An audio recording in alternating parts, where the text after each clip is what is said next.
Green Arrow number 20, written by Jeff Lemire, art by Andreas Sorrentino. So last issue, we had Green Arrow getting his ass absolutely handed to him by Komodo to the point where he had to retreat. And this issue picks up, as all the previous issues have, with the framing device in Black Mesa, Arizona.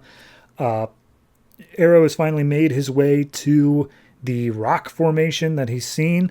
And as he gets there, he's like, man, I could die right now, and that would just solve all my problems. But nah, I guess we'll keep going, because why not? And he arrives at this little teepee, and inside of it is Magus, and he's just meditating. And he's like, hey, Oliver, I genuinely wasn't sure if you'd make it here. And Oliver pulls out his bow, and he's like, all right, I'm done. Give me the answers I need. I'm done with these riddles. Just tell me what I need to know. And he's like, yeah, no, totally. This is the time for answers. You're right. I'm totally in on it. Let's get started. But then we go back to 1 week earlier, and we see Komodo. He is in a little bit of rough shape after his fight. He's being led in by his daughter, and he is just chewing out his daughter. He's like, don't, you were calling me daddy out there. Don't do that. You're giving away too much, and I'm fine. You shouldn't have come out there. Don't take off that costume. You remind me too much of your mother. So then he goes into his office, which is just this blank white room with a bunch of like holograms and stuff like that.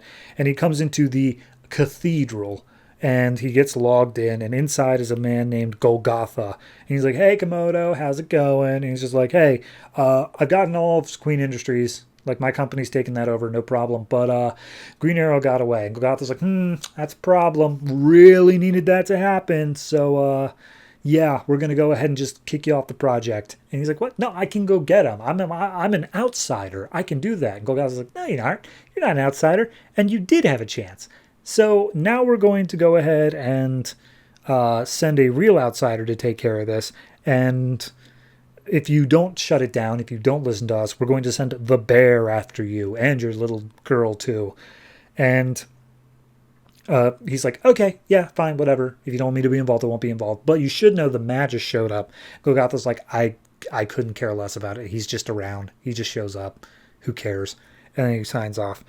And he steps out and he's like, okay, here's the deal. He's talking to his daughter.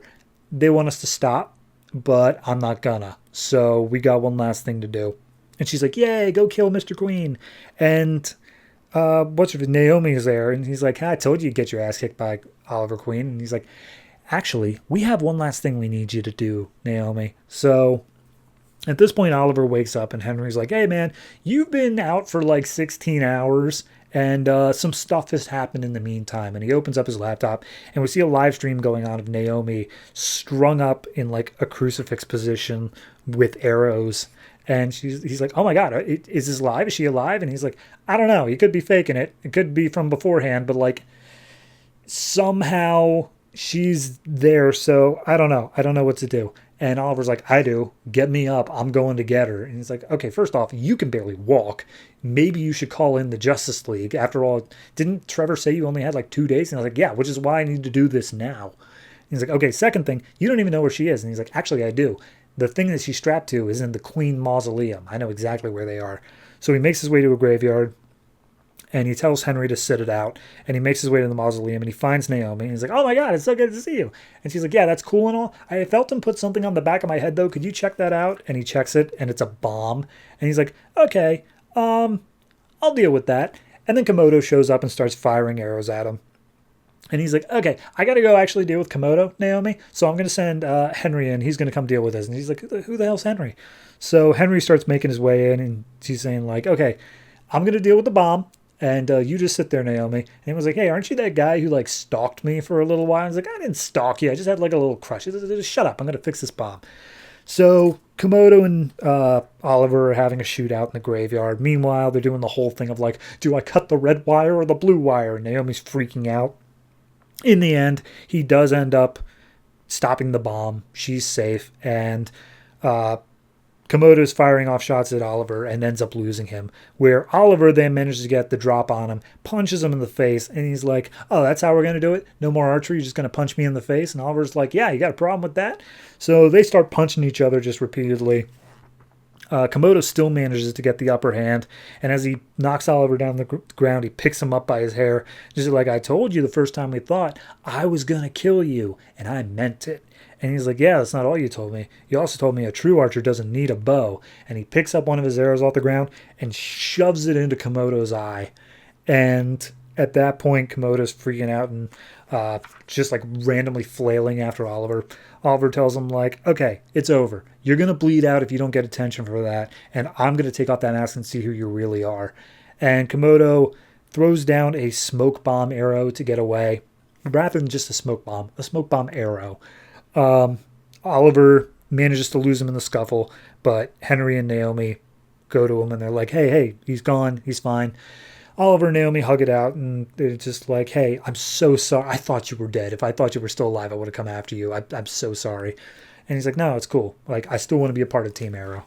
So they make their way over to the van that Oliver came in, and Henry's like, hey, Naomi, did you manage to upload the videos that would basically free Oliver's name and clear him of all the murder charges he's on? And she's like, yeah, no, I totally did that before he forced me to doctor the footage. So we're good. Oliver's name has been cleared, more or less. And we see Komodo and his girl hopping on a private jet to get to some other place. And Oliver says, okay, there's one more thing I got to do. And we cut to, again, 1 week later, he makes his way out into the desert. And he's like, well, I'm just going to drive over to Black Mesa because that seems really easy. Good thing I don't have to walk there.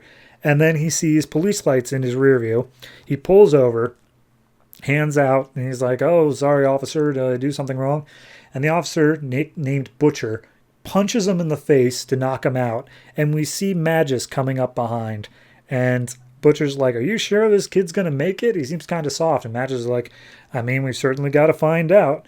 So that's what set him on the walking path. Magus stole his car. I mean, do I really have to say that I love it? I think it's the art. So good. I love that so much. And again, the writing, the moments to it, it's following just great beats. There's these little punctuated marks. The bomb scene, you know he's not going to explode. You know she's not going to die. But it still felt tense. Just the way it was paced and like the structure of it. It still felt tense. And to be able to sell that to someone as jaded as me in this series, I love it. I love the fact they're managing to do that. So yeah, overall, I'm going to give this one, I don't think it's quite the strongest issue yet. I think that it still kind of fell prey to it's setting up future stuff while it's wrapping up its older stuff. So it kind of was playing both sides there, but I'll still give it a solid 8.5. It's really good. And I am looking forward to all this Golgotha stuff. What the end of the issue said, back to the island again. I'm always down for that. So yeah, 8.5, loving it.